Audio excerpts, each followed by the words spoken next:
Hey everybody, Neely here, and I'm coming in to give you a quick video about how I make my kombucha. I had a few of you guys ask, and so I'll just give you a quick rundown on what I do in my routine in brewing kombucha. And for those of you that don't know, kombucha is basically a fermented tea, and it has a lot of health properties. You can do a Google search on the benefits of kombucha, and you can find a lot of great things about kombucha. And I'm also not going to do a super in-depth tutorial on it because there's so many tutorials and things online about how to do it. I'll just kind of go over what I do and my routine. So for making kombucha, what you need is tea and sugar and what's called a Scobie. That's the culture that it's kind of like some people call it a mushroom, although it's not really a mushroom, but it's the culture that ferments the tea. And then you need, for every half gallon that you make, you need 1 cup of already brewed kombucha. So you want to, every time you make kombucha, you want to save some to use for your next batch. So basically what I'm going to do is I'm going to show you how I make a half gallon of kombucha. And the first thing you do is you brew your tea. So we're going to go ahead and put the tea bags into the jar. And I really like this concoction of the passion tea and then some black tea along with it. When you use a flavored tea that's doesn't actually have tea leaves in it, like this passion tea, you have to use at least half real tea and then half you can use flavored tea. So I'm doing 3 tea bags of passion tea and then 3 tea bags of just regular tea. I am running low on regular tea, so I had to dig through my tea box and find a few here that I'm going to just throw in. I don't like Scobies, Mom. You don't like Scobies? No. And do you don't like Scobies? I like Scobies because they make kombucha. Oh. That's how you make kombucha, is you put a Scobie in there.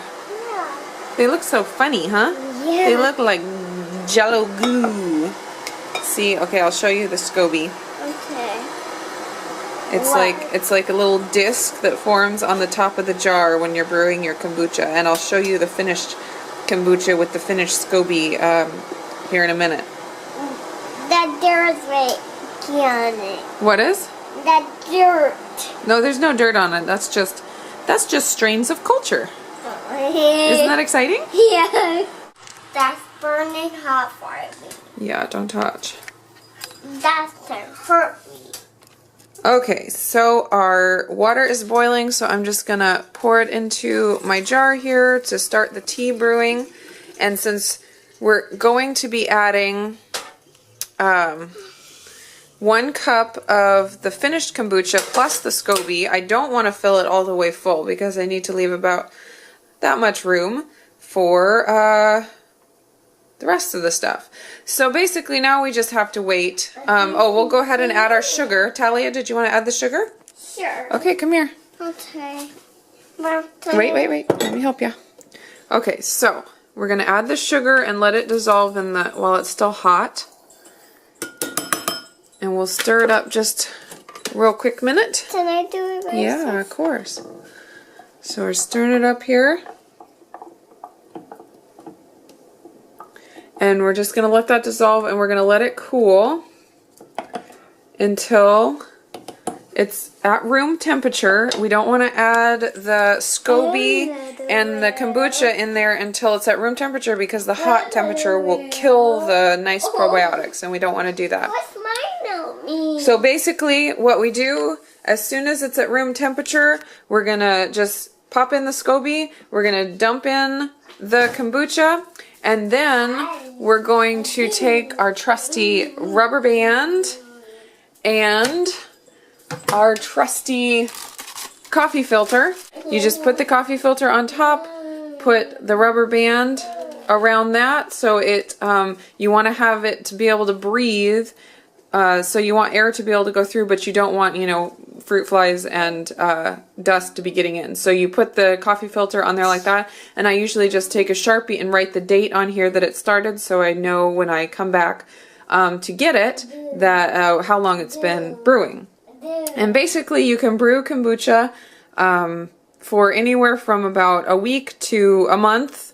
The longer you brew it, the less sugar will be in it, and the longer you brew it, the more of a vinegar taste it's going to have. So you just kind of brew it as long as you want to get the flavor that you want. I find that I like it if I brew it between a week and a half and 2.5 weeks. So that gives me good flavor, and that's what I enjoy. What is this? Hey Talia. Yeah. Do you like kombucha? Yeah. What do you call it? What is it? Is your what kind is your favorite? You like the orange kind? I like the pink kind. Yeah, we like the pink kind, huh? With the passion tea in it. Yeah. She calls it pink bucha. Can you say pink bucha? Pink bucha. What is that? This is a coffee filter to put on top. Okay, so there we showed you all that. Now, in the magic of television, we have one already ready up in our cabinet. And up here in the cabinet is where I keep it. See, it's up there. I'll pull it down. I'll show you on here. Wow. Alright, so this is one that I have been brewing since October 5th, so it is going to be real good and vinegary. Can I put this on top? Not super vinegary, it still have a nice sweet flavor. But it's been over 2 weeks. Oh, not yet, we have to let it cool off. It's been over 2 weeks brewing, and I'll just pop off the top here and show you what it looks like. So you can see the Scobie there that formed on top. So basically whenever you brew a batch of kombucha, you're going to double your Scobies, because you start with one in there and then it'll form a new one on top. And so I'll go ahead and show you if I can get this out. They kind of went together, but there's the old one down here and the new one on top. See, it's really thick. And it's like a mushroom. And I'll just stick it in here with our other ones. But yeah, so it's like this. So basically to get started with kombucha, you're going to have to locate yourself a Scobie. And if you know anyone that brews kombucha, it's pretty likely that they're going to have extras around. Because every time you make a jar of it, you get an extra Scobie. You double your Scobies every time you do it. And then so you need one of these and 1 cup of already brewed kombucha, which you can buy like at Whole Foods. Like the GT kombucha brand is probably the most popular. But I just found my original Scobie on Etsy. If you go on Etsy and search for Kombucha Scobies, S-C-O-B-Y, which stands for Symbiotic Culture of Bacteria and Yeast, you can order one online and it gets you started. And once you have one, as long as you keep it going and don't just let it dry out and die, you can just keep using the same thing. You don't have to buy it again. So now here's my half gallon of made kombucha, and you can see here it's got a little bit of effervescence here on the top. It kind of tastes like soda, kind of that little soda-y flavor. It's very filling. What? Yeah, it's like soda. Yeah, it's like soda. Yeah. And I find I love to drink it in those times where I am hungry, but it's like gonna take a little while to cook dinner or whatever, and I'm tempted to just grab something really quick and easy to eat. If I just take a glass of kombucha and sip on it, you can even put it in a wine glass and just sip on it. It just takes away the hunger, and I find that if I do that, on the store on the table. oh yeah. I find that if I do that, sometimes I'll finish cooking my meal and end up not even being hungry for it. So that it's a very handy thing to have in those situations, and it's just really satisfying and filling, and just makes you feel good.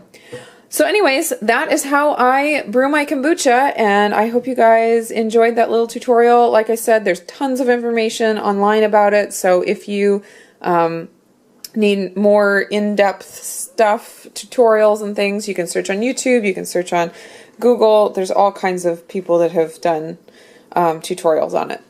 So anyways, that's it for me, and that's it for Talia.